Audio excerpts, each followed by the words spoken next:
Hello बच्चों, एक बार फिर से आप सभी का स्वागत है मेरे YouTube चैनल में जिसका नाम है socionomics a complete guide for social science. तो बच्चों, लगातार कमेंट्स मेरे पास बच्चों के आ रहे थे कि सर आप इकोनॉमिक्स के ऊपर लेक्चर को अपलोड कीजिए। तो उन्हीं कमेंट्स के कारण मैंने आज सोचा कि मैं एक लेक्चर को अपलोड करता हूँ क्लास 9 इकोनॉमिक्स के ऊपर। और आज जो हम लोग चैप्टर पढ़ेंगे क्लास 9 में वो इकोनॉमिक्स का फर्स्ट चैप्टर है जिसका नाम है the story of village Palampur. तो बच्चों, आप लोग के सपोर्ट के कारण मेरा चैनल धीरे धीरे ही सही आगे बढ़ते जा रहा है।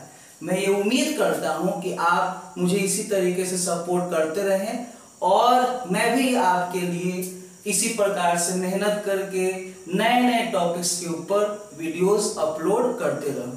तो बच्चों, हमेशा की तरह मैं आज फिर अपने क्लास को शुरू करता हूं एक मोटिवेशनल कोट के साथ। और आज का मोटिवेशनल कोट है fight for your dream and your dream will fight for you. इसका अर्थ है बच्चों कि आप अपने सपने के लिए लड़े और आपके सपने आपके लिए लड़ेंगे। आप बच्चे जानते हैं के सिवान के बारे में। के सिवान भारत के एक महान वैज्ञानिक है। वर्तमान में के सिवान चीफ है इंडियन स्पेस रिसर्च ऑर्गेनाइजेशन के। के सिवान का जो जीवन है वो काफी गरीबी में बीता। शुरुआती जीवन, बचपन में के सिवान के पास इतने पैसे नहीं हुआ करते थे कि वह चप्पल खरीद के पहन सके। के सिवान पहली बार फुल पैंट पहने थे जब वो कॉलेज में गए थे। बचपन में वो लुंगी धोती पर ही काम चलाते थे।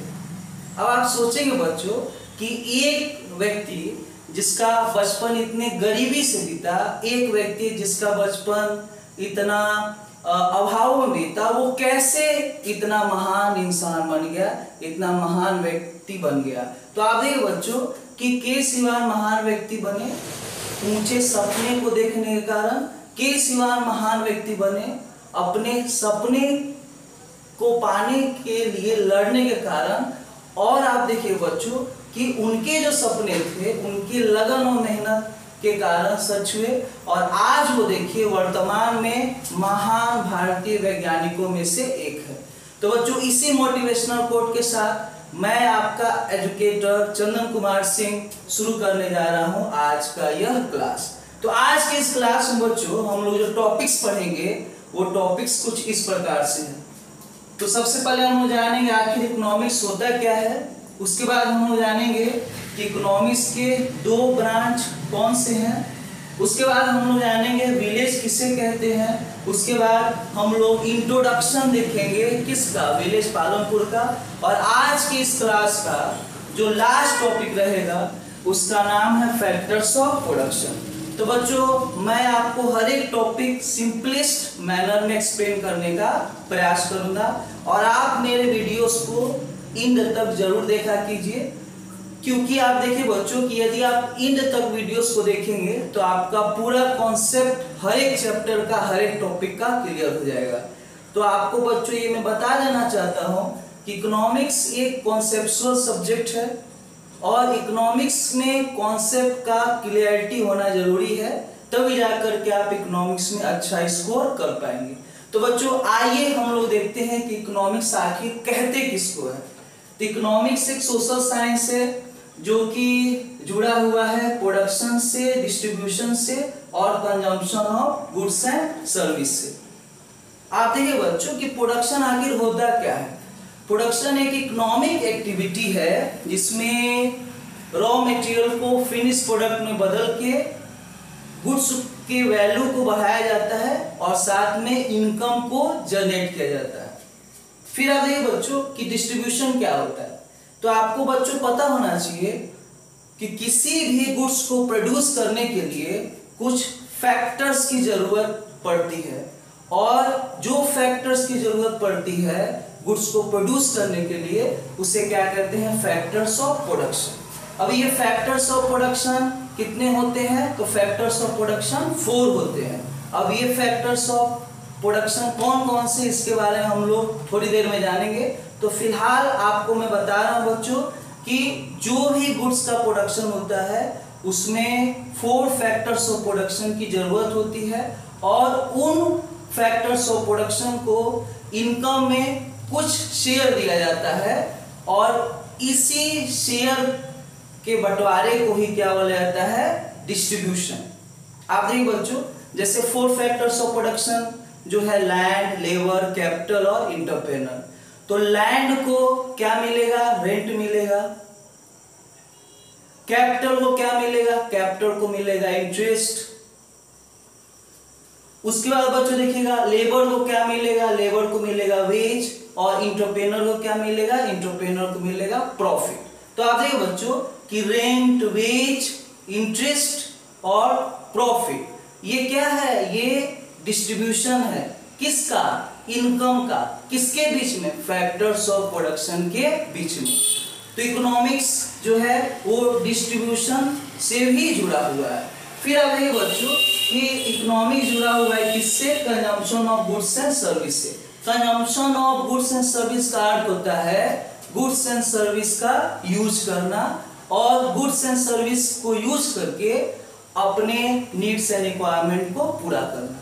तो बच्चों इकोनॉमिक्स का जो एकदम सिंपलेस्ट डेफिनेशन है वह इस प्रकार से हो सकता है कि इकोनॉमिक्स एक सोशल साइंस है जो कि जुड़ा हुआ है production, distribution and consumption of goods and services से।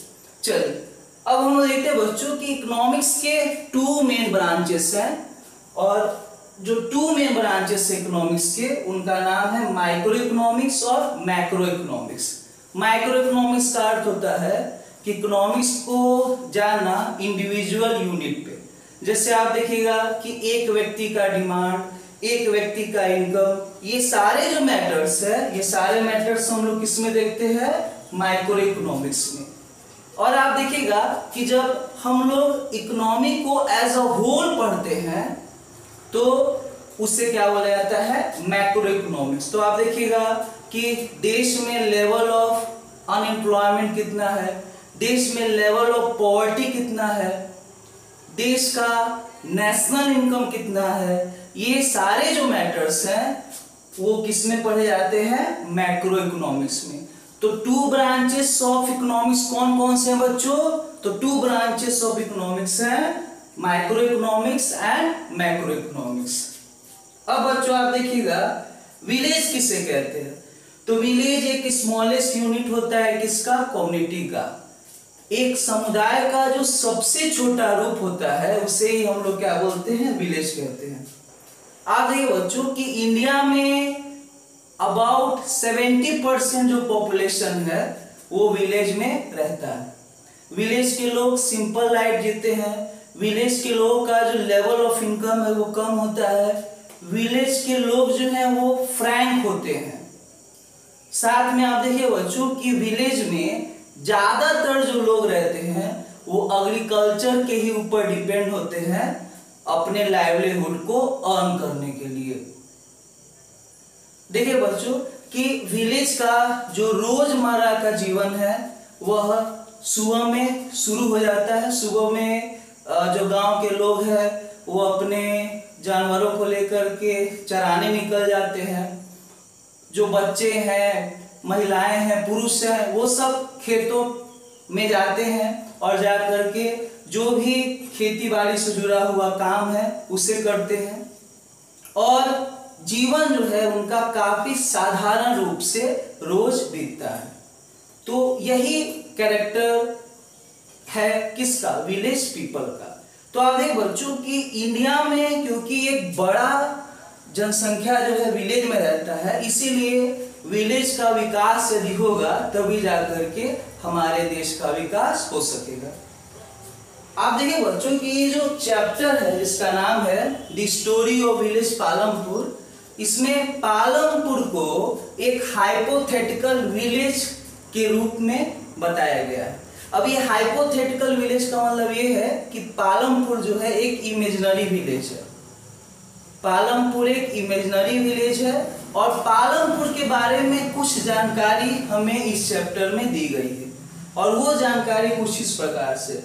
तो आप देखिए बच्चों कि जो विलेज पालमपुर में जो हाउसेस हैं वो अराउंड 500 है।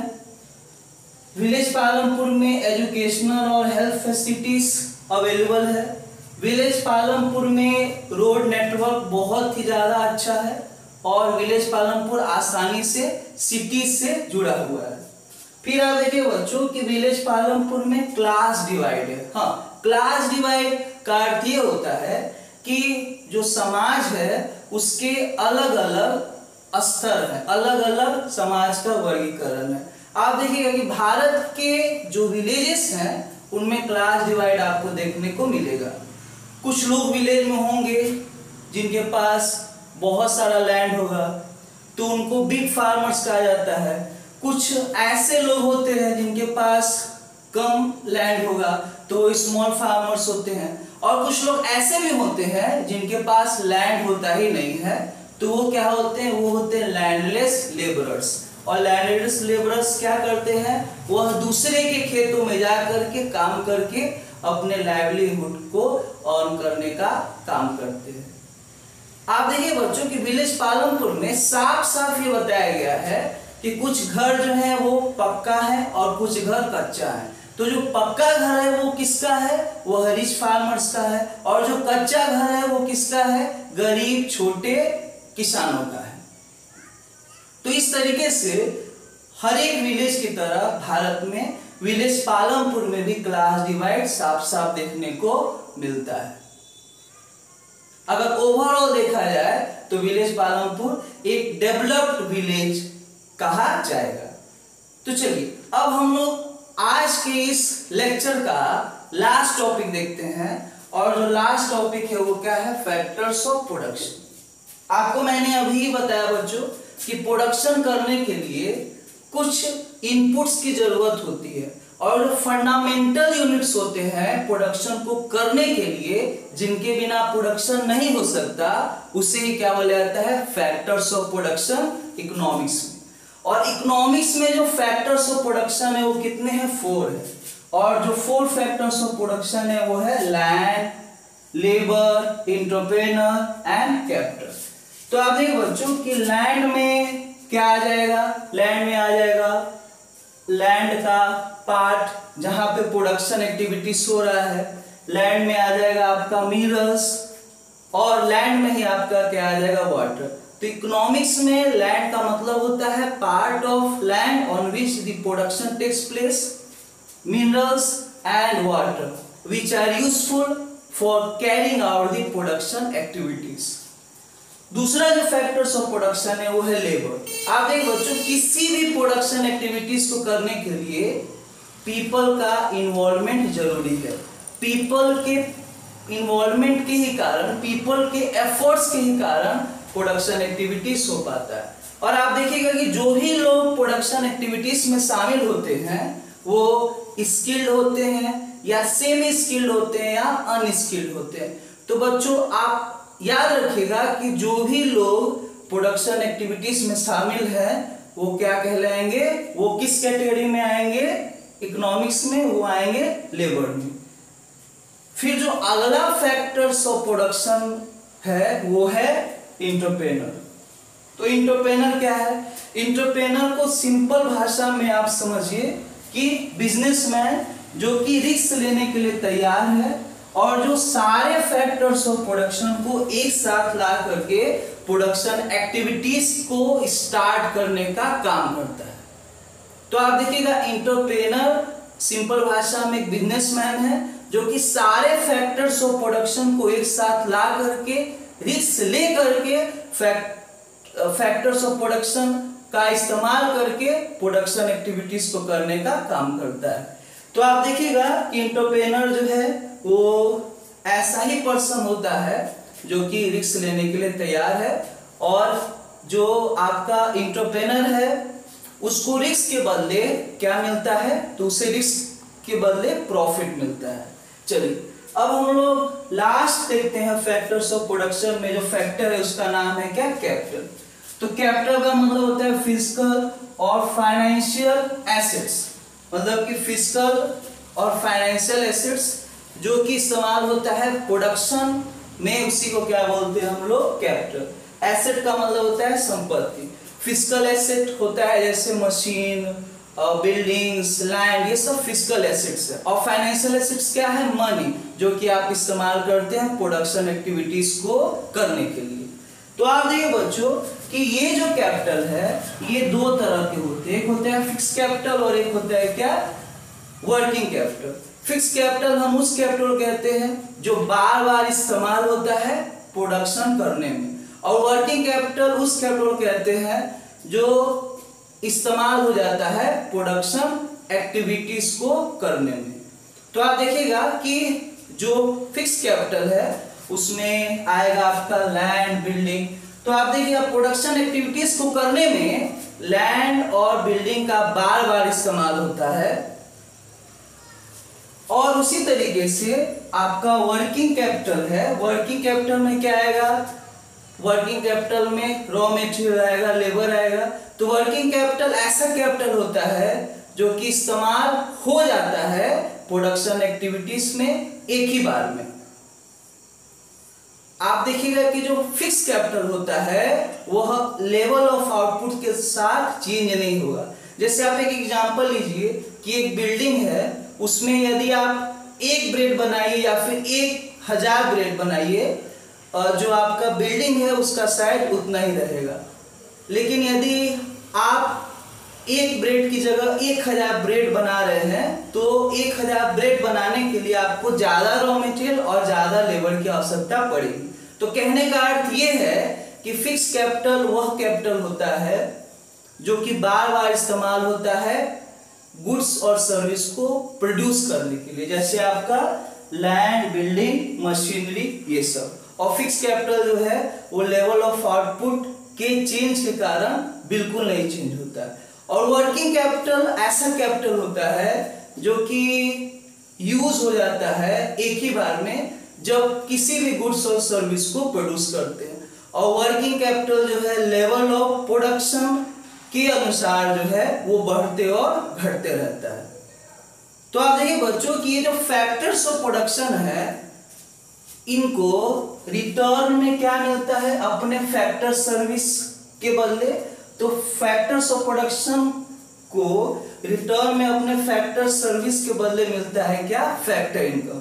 तो जो अभी मैं थोड़ा देर पहले बताया कि लैंड को मिलेगा रेंट, लेबर को मिलेगा वेज, एंटरप्रेन्योर को मिलेगा प्रॉफिट, कैपिटल को मिलेगा इंटरेस्ट। ये जो आपका रेंट है, वेज है, प्रॉफिट है और इंटरेस्ट है, ये सभी क्या है? फैक्टर इनकम है।